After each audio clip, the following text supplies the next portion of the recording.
Now, coverage you can count on. This is 12 News Now at 6:30 on Fox Providence. Tonight, a special presentation. Welcome to our latest 12 Town Hall race in Rhode Island, the business of making change. I'm Shannon Hegy. Tonight, we're focusing on efforts by the Providence Foundation, not to just talk about what needs to change, but how to make that change happen. The Providence Foundation is made up of highly regarded business and community leaders within the city. And tonight, we're talking about some deep-rooted issues the foundation says needs to be addressed if we truly want to see change in Providence. Among them, workforce diversity, housing, and minority and women-owned businesses. We're joined by Greg Almeida, CEO of GVC and chair of the Providence Foundation Diversity Committee, Cliff Wood, executive director of the Providence Foundation, Karen Santilli, president and CEO of Crossroads Rhode Island, and Peter Hurst, president and CEO of the Greater New England Minority Supplier Development Council. I want to thank all of you for being with us tonight. And Greg, we want to begin with you and that issue of workforce diversity. The majority of businesses in Rhode Island, just over 82%, are less than 20 employees. Economic modeling labor market analysis shows minorities are very rarely in the most senior or even first and mid-level roles of these companies. So what is the state of workforce diversity in Rhode Island? But as we look at the most senior level positions in these organizations, in a word, I would say it's poor. We have not done a good job in Rhode Island of attracting and retaining senior level executives to come to work in the state or to develop senior level executives inside these organizations. And so there's a real consequence to that just in terms of sort of economic growth, business growth, but also how attractive we are as a place to live. Now, you're talking about bringing in that talent. How much of that talent do you think exists here that isn't being utilized and isn't being recognized? Well, you can always assume that there's a certain amount of underutilization in terms of that senior level talent. You know, a lot of organizations promote from within. And, you know, that promotion from within is really the fast track to those senior level roles. So what we don't know, and I think would probably be a good piece of data to get our arms around, is how well Rhode Island companies are doing in terms of developing and promoting talent. How do you expect the composition of the workforce will look in the next few years? Do you see change happening? So the workforce population is always connected to the overall population of any area that you're talking about. And what we're looking at over the next few years, just in Providence County alone, is relatively modest growth overall. We're looking at about a 3% growth rate in between 2020 and 2025. But the biggest bubble or the biggest area where we're going to see growth is in the Latino population, which is going to grow about 10% over those 5 years. So what's the solution here? How do you reach out to businesses? How do you reach out to corporations and say, we need to do a better job of pulling in more diverse talent, of promoting from within of our diverse candidates? Yeah, so I think that it starts with a declaration of priority. I mean, I think that each organization has to look at how well they're doing or not around workforce diversity and determine what it is that they need to fix, and then put the resources and the commitment in to fix it. I think that the other area that we should probably be taking a look at is how we retain college students in this area. I'm not sure that we're doing a good job with all the good colleges and universities that we have in this state and in the city of Providence in particular, that we're doing a good job in retaining. And then we've got to be attractive to people from out of state. Mobility is a big issue right now, and it always has been an issue in terms of diversity. So if we can start to attract people from other parts of the country that are highly educated, highly experienced, I think that those three things that I just mentioned will probably help in terms of closing that gap. Any ideas on how to attract that? Yeah, listen, I think that really what it comes down to is culture. If people feel that they're going to be able to experience a culture that appreciates them, experience a city or a state that appreciates them, where they can find a place to live, where they can join organizations of people that are similar to them. I think that those are a couple of things that we should really be taking a look at. The other thing too is people will come to areas where they can send their kids to good schools, and I think that that's one of the things that we really need to think about too, especially as folks are sending their kids off to college, positioning our higher education institutions to be attractive. And really be competitive too. And Greg, how does the Providence Foundation plan to take all of these great ideas in bringing in talent? Are you reaching out to corporations and leaders within the city? Have those steps already started? Yeah, we're starting to. I mean, we're having conversations on a consistent basis with the members to really get them to understand how important this issue is. And the reception's been really great.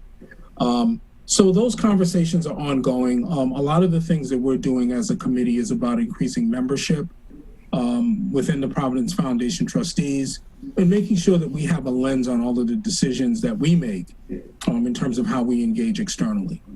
All right, Greg, thank you so much. And our 12 Town Hall continues. Coming up next, housing and the role it plays in implementing change. Stay with us. We'll be right back. Our 12 Town Hall race in Rhode Island, the business of making change, continues now. In this segment, the role of race as it pertains to housing. Karen Santilli, President and CEO of Crossroads Rhode Island, is a member of the Providence Foundation. And Karen, according to the National Alliance for Ending Homelessness Racial Equity Network, people identifying as Black constitute 6% of the Rhode Island population, but represent 12% of those living in poverty and 29% of those experiencing homelessness. Hispanics constitute 15% of our state population, but 32% of them are living in poverty, and 15% are experiencing homelessness. They're staggering numbers. They're not just happening in Rhode Island. These are national trends as well. What can we do to change them? Well, Shannon, I think first, the National Alliance data that you mentioned is the first step. That's understanding what the data is telling us. We see these same trends when we look at home ownership in Rhode Island. Whites are the only racial group to have a higher rate of home ownership in Rhode Island. At 67%, they far exceed all other groups. So we need to, now that we're measuring and we know the data, we need to look at the reasons why and peel back the layers of the onion and understand what are the root causes, what are the inherent inequities and how resources are allocated. And that's one of the things that we're really trying to pay more attention to now at Crossroads. It's not only who's coming in our front door, who's experiencing homelessness and why, who's living in poverty, but how are we allocating our resources? And are we doing it in a way that's equitable, that will help ensure that we are not perpetuating these inequities that are existing right now? Yeah, is that a matter of making sure that it's not kind of a revolving door of someone comes in, you're able to get them housing, and then they're back there again? Can you explain that a little further?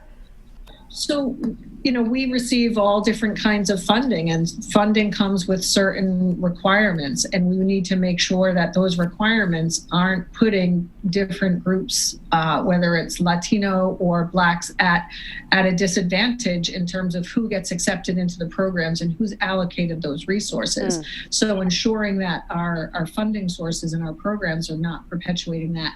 And then, yes, making sure that there's not that folks who we are able to finally help get into housing have the supports that they need in their lives to make sure that they stay independent. So it's not a one size fits all. It's understanding the various cultures that we work with and the groups, the race and ethnic groups that we work with, and understand what does that household need to help get out of the circumstance that they're in. And then tracking that data and making sure that we're measuring our outcomes by these variables so that we're keeping ourselves in check. You know, even just these three topics that we're discussing today, you know, workplace diversity, housing, you have to imagine that they're all really interconnected. And you hear Greg talking about increasing workforce diversity, but how can you make sure that, you know, Blacks and Hispanics are represented in these organizations, in these businesses, if they can't first anchor down their life in a home that they can call their own? Have you seen how accessibility to housing can really change someone's outcome, especially within the business community?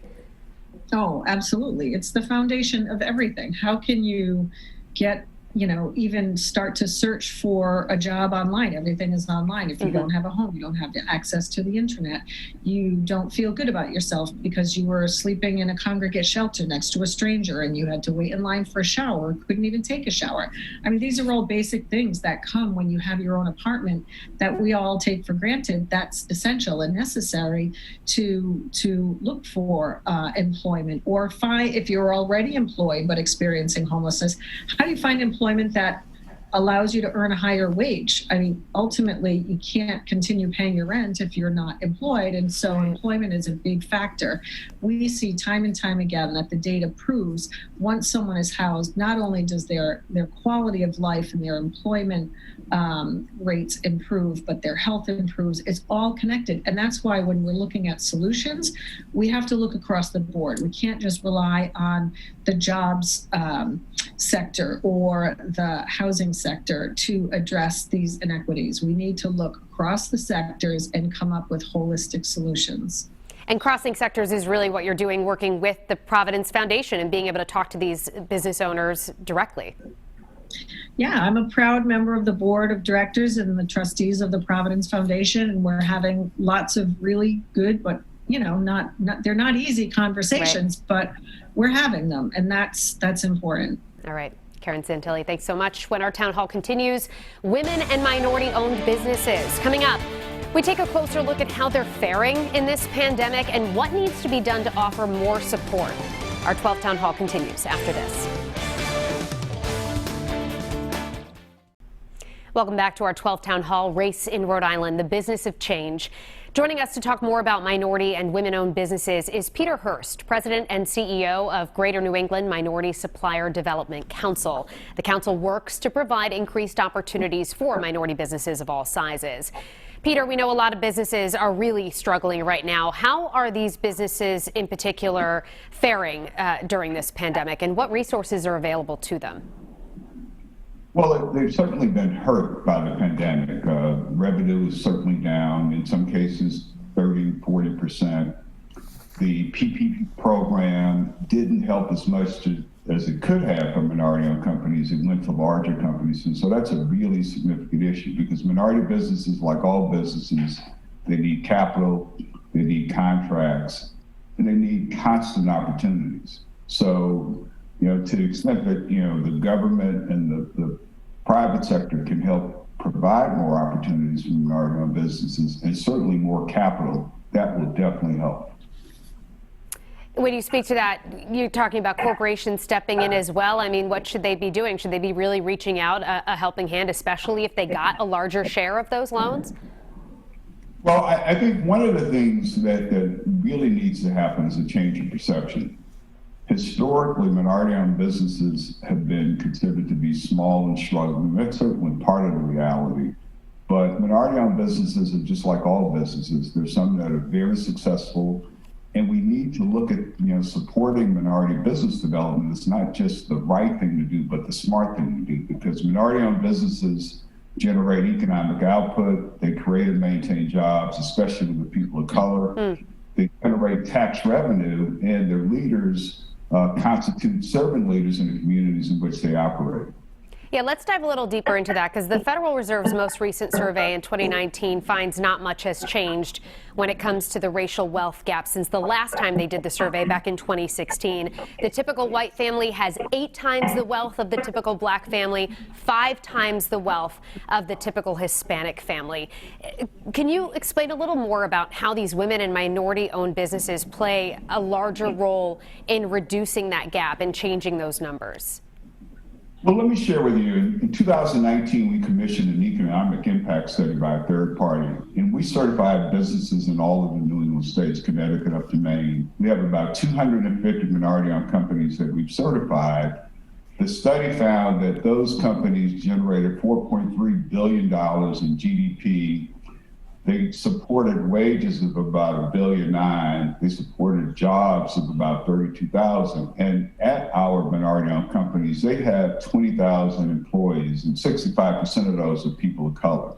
So if you want to address the racial wealth gap that definitely exists, not only in New England, but throughout the country, a very simple thing to do is to support minority business development. And that support means provide contracts and provide capital, and not just bank loans, but also access to equity capital, because that's a more patient form of capital that will allow minority businesses to grow dramatically. So how is the Providence Foundation working to enact some of these changes, these great ideas to give minority-owned businesses more of a start and to highlight them more and give them more opportunity? Well, I think that the great thing that the foundation can do is it has a bully pulpit. So it can tell the story that we all need to change our perception of minority businesses. We need to think bigger about what constitutes minority business development, because we shouldn't, constrain ourselves to just existing minority-owned businesses. You could create minority-owned companies of size and scale overnight by having minority investor group and existing minority-owned companies buy non-minority companies.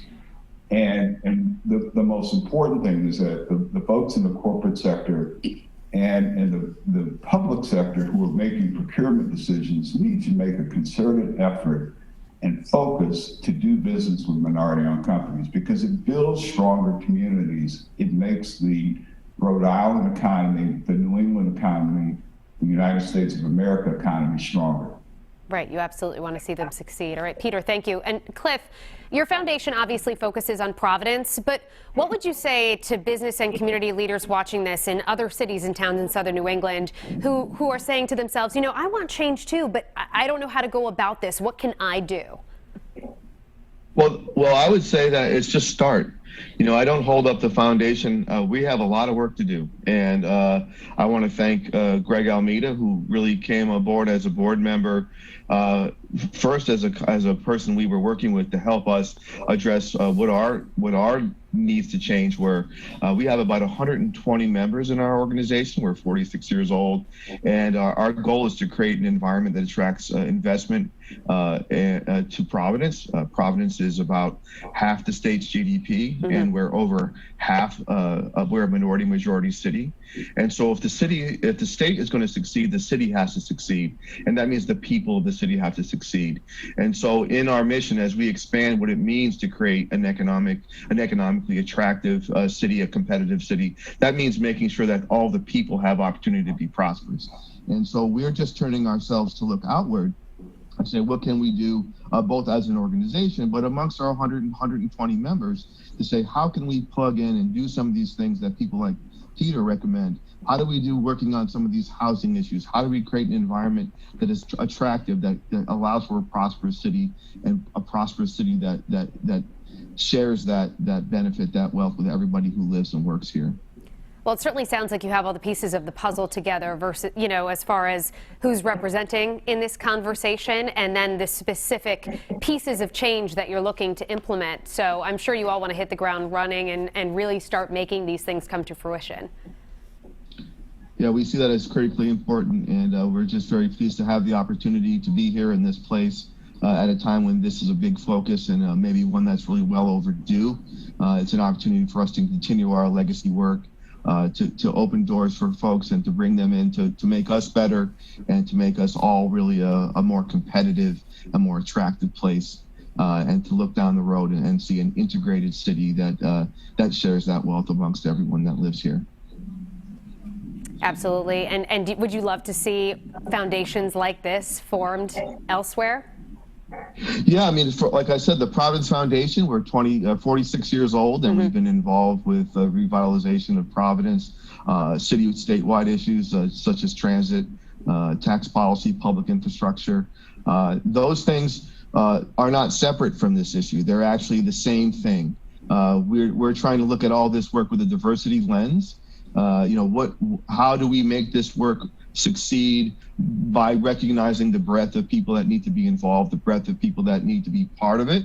So it's not any different than what we've done. It's just an actual understanding that what we do affects everyone and that we need to be all having the same kind of opportunities to succeed if we're going to be competitive as a city. So same mission, a broader epiphanal view about how critical this is integrated into everything that we always have done. We're just going to do it much more consciously going forward. Yeah, one way with a lot of ripple effects. All right, Cliff, Greg, Karen, and Peter, we want to thank you all for joining us to talk about these important topics and how to truly implement change. We thank you for being with us, and we thank you, the viewer, for joining us for this 12 Town Hall Race in Rhode Island, the business of making change. I'm Shannon Hegy. This entire town hall, as well as our other town halls about race in Rhode Island, are available on WPRI.com. Have a good night.